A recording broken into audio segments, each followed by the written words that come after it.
막 얼굴에 막 각질이 저는 여기에 다 있었거든요. 이렇게 보이고 하면은 사람들이 사실 좀 가까이 하기가 어려워하는 면이 있죠.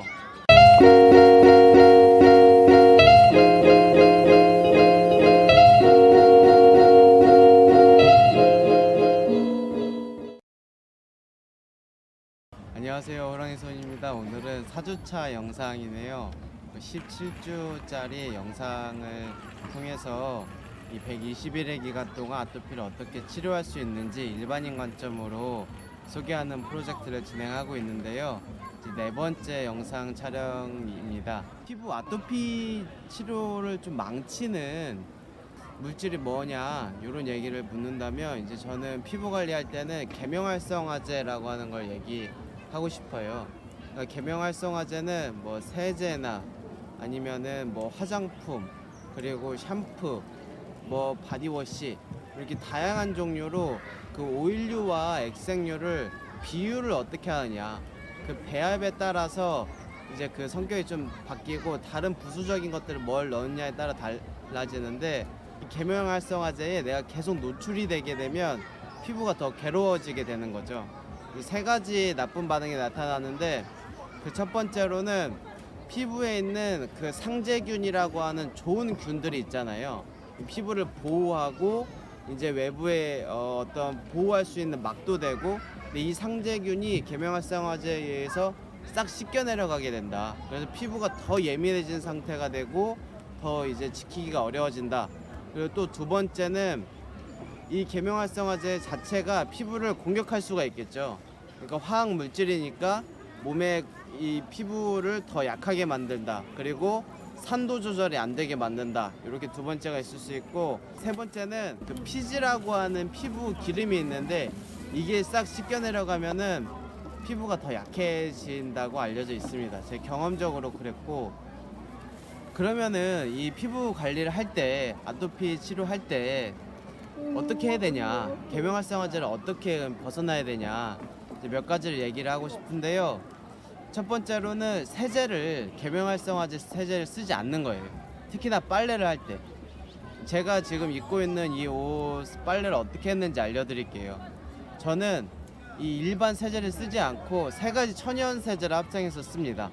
그 세 가지가 뭐냐면 과탄산수소, 그리고 베이킹 소다, 그리고 구연산, 이렇게 세 가지를 배합해서 이 항상 빨래를 하고, 그럼 빨래가 좀 더 부들부들해지거든요. 그리고 입었을 때, 옷을 입었을 때 훨씬 더 편한 느낌이 들고, 그 세제를 사용해서, 일반 세제를 사용해서 빨래를 하면 빨래가 뻣뻣해요. 근데 이렇게 일반 천연 세제로 하면은 빨래가 뻣뻣한 느낌이 없이 이제 편안한 옷을 좀 입을 수 있다. 이게 첫 번째가 있고, 이불 빨래하는 것도 이 세제를 아예 바꾸면, 세탁기에 들어가는 세제 자체를 바꾸면 잠자리도 훨씬 더 편해지게 되겠죠. 두 번째로 저는 샴푸를 사용하지 않아요. 그러니까 액상으로 된 샴푸는 계명활성화제가 조금이라도 들어가 있어요. 근데 많은 분들이 이제 두피 상태가 안 좋다, 아토피 가진 분들 두피 상태가 안 좋다, 이렇게 말씀하시는 분들이 있는데, 요것도 섞어서 쓰면 훨씬 더 이제 고통을 줄일 수 있다. 그래서 저는 제가 추천해드리는 천연 비누가 있는데, 그 비누는 제가 다른 영상에서 소개를 했고, 그 영상을 참고하실 수 있도록 제가 링크는 밑에다가 달아두겠습니다. 그리고 더불어서 제가 한 가지 더 하고 싶은 얘기는, 피부 관리에 있어서 이 각질을 지키는 게 굉장히 중요하다. 굉장히 중요하다. 요 얘기를 하고 싶어요. 그러니까 각질을 대할 때, 이게 사람들이 흔히 생각하기에는 이 각질이 더러운 것이다. 그래서 깨끗한 피부를 유지하려면 막 그 각질을 제거해야 된다. 그리고 이 더 심한 경우에는 미디어에서는 이 피부를 막 현미경으로 봐가지고 그 각질이 있는 것을 싹 벗겨내야 된다. 이 각질 제거제 파는 사람들은 막 그렇게 하잖아요. 근데 그리고 나서 이제 드라마틱한 효과를 보여주는 게, 각질이 제거된 피부에 이제 뭐 좀 좋은 크림들을 바르면은 세포가 그런 것들을 이제 머금으니까 이렇게 약간 부풀잖아요. 그러니까 이게 맨질맨질해 보이고 약간 부풀어 보이니까 피부가 탱탱해 보이고 이렇게 되는 건데, 사실 이게 미용의 측면에서는 그렇게 해야 될 때도 있겠죠. 하지만 건강의 측면에서 막 굵은 각질 막 떨어지고 그 각질이 온 몸을 다 뒤덮었는데 그걸 계속 제거한다? 라고 하는 것은 피부 건강에 좋지 않다라고 하는 것들을 제가 너무 경험적으로 느꼈어요. 그러니까 저도 어릴 때부터 아토피가 있었으니까 계속 놀림을 받았을 거 아니에요. 그리고 이 사회생활을 하면서도 막 얼굴에 막 각질이 저는 여기에 다 있었거든요. 이렇게 보이고 하면은 사람들이 사실 좀 가까이 하기가 어려워하는 면이 있죠.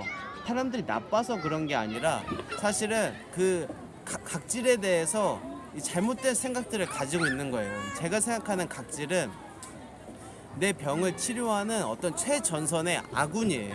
그러니까 아토피에 맞서서 내 몸을 지키고 요 각질을 보호해야 되는 건데, 사실은 미디어에서는 이 각질을 제거하는 사람들 그리고 화장품을 판매하는 사람들이 요거를 제거하고 요걸 발라 라고 하는 그 메시지를 사람들이 계속 이 주입을 하기 때문에 이 각질은 더러운 것으로 사람들이 생각하기가 너무 쉽다. 저도 너무 오랫동안 그렇게 생각을 했었다.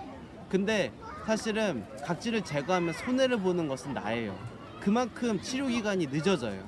각질이 생긴 그 토대에서 이게 들어가면서 새살이 나와야 되는데 요걸 다 벗겨버리면 요게 다시 생길 때까지 그만큼 치료 기간은 딜레이 되는 것이잖아요. 그래서 사람들이 어떻게 하든지 그걸 설득할 필요는 없는데, 내가 나 자신을 어떻게 생각하느냐, 내 몸에 난 각질을 이게 더러운 것이라, 그리고 이게 나를 괴롭히는 것이다, 더 늦어지는 거라고 생각하거든요. 각질은 나를 돕고 있는 것이고 나는 이걸 최대한 지켜야 된다 라고 생각을 하면서 이제 각질에 대해서, 내 몸에 대해서 스스로를 혐오하지 않고 좀 나를 긍정하면서, 그리고 좀 희망을 품고서 좀 치료 기간에 임하면 좋지 않을까. 그래서 제 아팠던 그 시간에 저에게 메시지를 전한다는 생각으로 얘기를 했습니다. 그래서 오늘까지는 이 피부 관리 2주차, 3주차, 4주차 이렇게 피부 관리에 대해서 얘기를 했고요. 다음 주부터는 위를 어떻게 하면 좀 편안하게 할 것인가 이런 얘기를 하려고 해요. 뭐 식단에 관해서도 이제 몇몇 분들이 문의를 주셨고, 제가 어떻게 그 식사를 했는지, 이게 아토피를 막 회복해야 될 때 식단과 관리를 할 때 식단이 또 좀 저는 다르거든요. 식사를 어떻게 해야 되는지, 몇 끼를 먹어야 되는지 제가 한 방법들 중심으로 말씀을 다음 주에 드리겠습니다. 영상 좋으셨다면 좋아요 눌러주시고, 그리고 궁금한 점 있으시면 댓글 달아주시고, 구독 눌러주시면 영상 이어가는 데 힘이 되겠습니다. 다음 주에 뵐게요. 감사합니다.